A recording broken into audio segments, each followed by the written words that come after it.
BRICS देशों के प्रतिनिधिमंडल का आज स्मारक दौरा। सिटी पैलेस पहुंचा ब्रिक्स देशों के प्रतिनिधिमंडल। हवा महल का भी इस दौरान विजिट का कार्यक्रम है।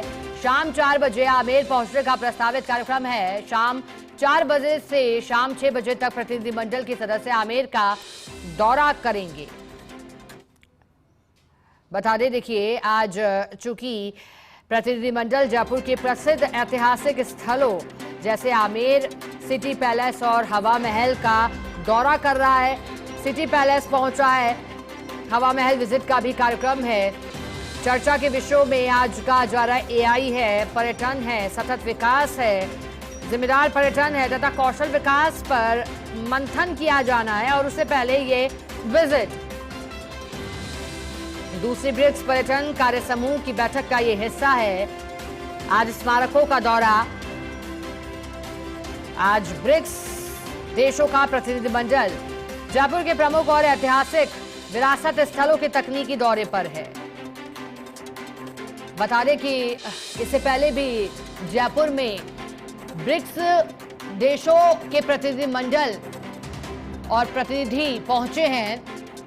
अगस्त के शुरुआती दिनों में 6 से 7 अगस्त को भी जो बैठकें चली थी जिसमें मंथन किया गया था, सितंबर में नई दिल्ली में ये सम्मेलन होने जा रहा है। उससे पहले और आज ऐतिहासिक और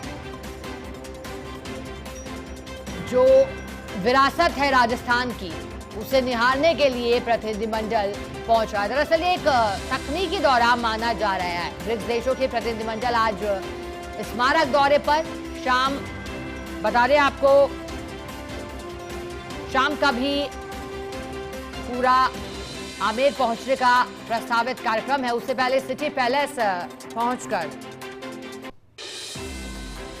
आप देखिएगा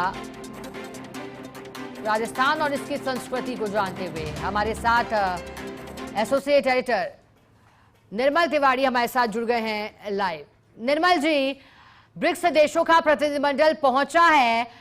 आज के दौरे, बैठक और ऐतिहासिक विरासत स्थलों को जानने की पीछे की वजह क्या विरासत को निहारना है या फिर कोई तकनीकी पहलू इसमें जुड़ा है, और क्या पूरा ये कार्यक्रम रहेगा निर्मल जी?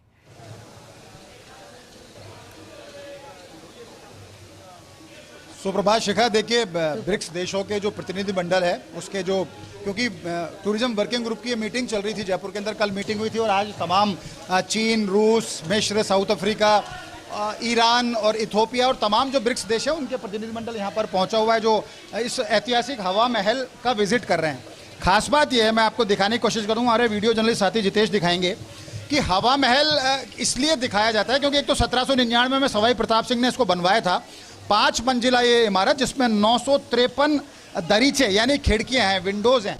और सबसे पहले इस समय जो हम खड़े हुए हैं ये शरद मंदिर कहलाता है, क्योंकि जो पहली मंजिल है इसकी शरद मंदिर इसलिए कि यहाँ पर शरद ऋतु के तमाम जो रिचुअल्स होते थे वो यहाँ पर होते थे। उसके ऊपर वाला जो रतन मंदिर, क्योंकि वहाँ पर रत्नों का, माणिकों का काम हो रहा है। उसके ऊपर विचित्र मंदिर, क्योंकि जो सवाई प्रताप सिंह थे भगवान श्री कृष्ण के उपासक थे, तो उन्होंने उसका नाम विचित्र मंदिर रखा। चौथी मंजिल की बात करें तो प्रकाश मंदिर, और 5वीं मंजिल हवा मंदिर। तो ये 5 मंजिलों का बना हुआ 87 डिग्री के ऊपर झुकी हुई एक ऐसी इमारत है जिसकी नींव नहीं है। और खास बात यह है कि इसमें पीछे से प्रवेश किया जाता है, ना कि इसके आगे से।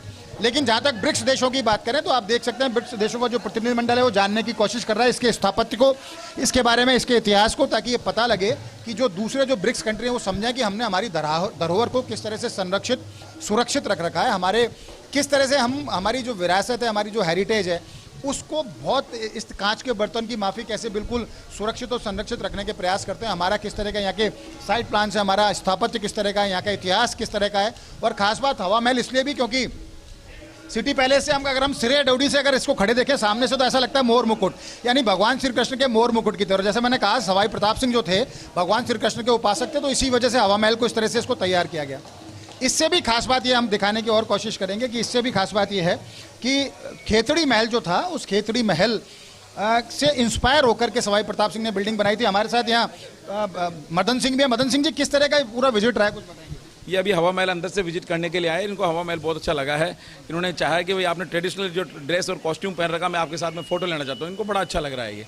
और हवा महल अंदर से एक अलग लगा, बाहर जाते ही बिल्कुल अलग है कि दुनिया चेंज हो गई। अच्छा, पिछले दिनों पहले कॉमर्स मिनिस्टर आए, उसके बाद फाइनेंस मिनिस्टर आए, निर्मला सीतारमण जी यहाँ थी, और अब टूरिज्म मिनिस्टर्स का वो है। कैसा लगता है इसको जयपुर के लिए, क्या स्कोप ऑफ ग्रोथ को किस तरह से हम उसको जोड़ करके देखें? बहुत बड़ा बूस्टर है जयपुर के लिए, और इससे जयपुर के अंदर टूरिज्म और बढ़ेगा फ्यूचर के अंदर। ये बहुत अच्छा है जयपुर के लिए। देखिए, जयपुर के लिए बहुत अच्छा है, जैसा कि मदन सिंह राजपुरा भी कह रहे हैं, दूसरे अन्य गाइड भी यहाँ पर मौजूद हैं। उपेंद्र सिंह शेखावत जो पर्यटन विभाग के उपनिदेशक हैं, वो यहाँ पर मौजूद हैं, और कोशिश ये की जा रही है, क्योंकि यहाँ के बाद अब सिटी पैलेस भी कुछ प्रतिनिधि, पहले सिटी पैलेस पहुंचे थे, अब दोबारा से कुछ प्रतिनिधि जो है वो सिटी पैलेस पहुंचेंगे। सिटी पैलेस में 12 दरी में उनको नाश्ता भी कराया जाएगा और बताया जाएगा कि जयपुर का जो पूर्व राज परिवार है उसका स्थापत्य किस तरह से था। लेकिन हवा महल इसलिए, जैसे मैंने कहा, कि इसमें धार्मिक आस्था इसमें जुड़ी हुई है। पूरे राजस्थान की हम बात करते हैं तो इसमें ऐतिहासिक जो इसका स्थापत्य है वो जुड़ा हुआ है, और किस तरह से पहले राज परिवार की महिलाएं सीधे उनको कोई देख नहीं पाता था। तो यही कारण था कि जैसे मैं पहले भी एक बार बता चुका हूं कि जनानी ड्योढ़ी सिटी पैलेस से लेकर एक ऐसा पूरा एलिवेटेड रोड बना हुआ है उस जमाने का, 1799 की हम बात करते हैं, तो वो सब महिलाएं आती थी और यहाँ पर जो प्रकाश मंदिर है वहाँ पर बैठ कर और चौपड़ के ऊपर जितने भी रिचुअल्स होते थे उन रिचुअल्स को देखती थी। तो निश्चित तौर पर ब्रिक्स कंट्रीज के प्रतिनिधियों का यहाँ आना अपने आप में महत्वपूर्ण इसलिए भी है, शिखा, कि जब वो हमारे स्थापत्य को देखेंगे तो निश्चित तौर पर एक ऐसा माहौल बनता है, परस्पर पर्यटन बढ़ता है, और परस्पर पर्यटन बढ़ने का फायदा ये होगा कि ब्रिक्स कंट्रीज जितने भी हैं, हम जैसा फर्स्ट इंडिया न्यूज़ के माध्यम से हमने एक प्लान भी, एक प्रोजेक्ट भी कहा, एक कंसेप्ट भी दिया कि एक सिस्टर डेस्टिनेशन तैयार किए जाएं, कि रूस के कुछ शहर राजस्थान के कुछ शहरों के साथ जुड़े हैं, साउथ अफ्रीका के या चीन के कुछ शहर हैं जो राजस्थान के शहरों से जुड़े हैं, परस्पर एक दूसरे की संस्कृति का आदान प्रदान हो, परस्पर एक दूसरे के रिचुअल्स किस तरह के होते हैं उनका आदान प्रदान हो। और जिस तरह का जयपुर और राजस्थान ने जो धरोहर संरक्षण का जो पूरा एक कंसेप्ट है राजस्थान के पास, जो प्रोजेक्ट है राजस्थान के पास, उसको दूसरे ब्रिक्स देशों में भी जाएं। तो भविष्य में ब्रिक्स देशों के साथ किस तरह से बातचीत होनी है, किस तरह से एक दूसरे के यहाँ सम्मेलन किए जाएंगे, किस तरह से एक दूसरे के यहाँ वर्कशॉप सेमिनार्स होंगे, उसका भी रास्ता इससे खुलता है। तो निश्चित तौर पर अभी हवा महल देखा है, उसके बाद सिटी पैलेस देखेंगे, और आज शाम को 4 से 6 2 घंटे का जो कार्यक्रम है उसमें ये आमेर भी जाएंगे, यानी कि जो वर्ल्ड हेरिटेज साइट है आमेर,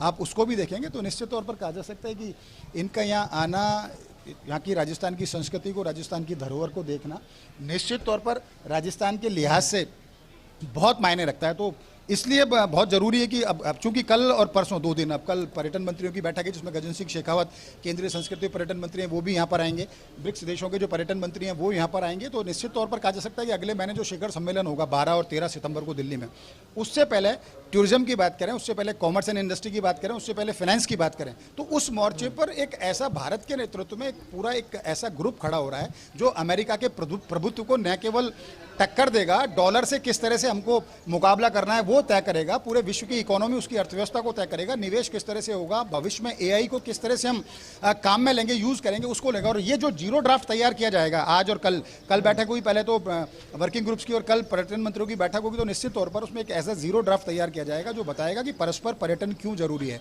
क्योंकि ब्रिक्स देशों में भी ऐसे कंट्री हैं जिनमें बहुत ज्यादा धरोहर को महत्व दिया जाता है, खासकर रशिया की बात करें तो हम सेंट पीटर्सबर्ग की बात करें या तमाम जो मॉस्को की बात करें वहाँ भी इस तरह की धरोहर है, बीजिंग की बात करें, शंघाई की बात करें, इस तरह की वहाँ पर धरोहर है, यूएई की बात करें तो वहाँ पर इस तरह की धरोहर आप देख सकते हैं, हम इथोपिया की बात करें, हम साउथ अफ्रीका की बात करें, हम मिस्र की बात करें, ईरान की बात करें, तो निश्चित तौर पर ये तो कैसे एक दूसरे की धरोहर को कनेक्ट किया जाए, कैसे पर्यटन को बढ़ावा दिया जाए। तो निश्चित तौर पर जयपुर का ये सौभाग्य रहा है कि ब्रिक्स के जो शिखर सम्मेलन है उससे पहले वाणिज्य मंत्रियों की, वित्त मंत्रियों की और पर्यटन मंत्रियों के न केवल वर्किंग ग्रुप बल्कि उनके मंत्रियों की बैठक यहाँ होना, तो निश्चित तौर पर एक ऐसा जयपुर के लिए महत्वपूर्ण था कि यहाँ से जो तमाम तैयार होगा उसी के ऊपर शिखर सम्मेलन के अंदर चर्चा की जाएगी।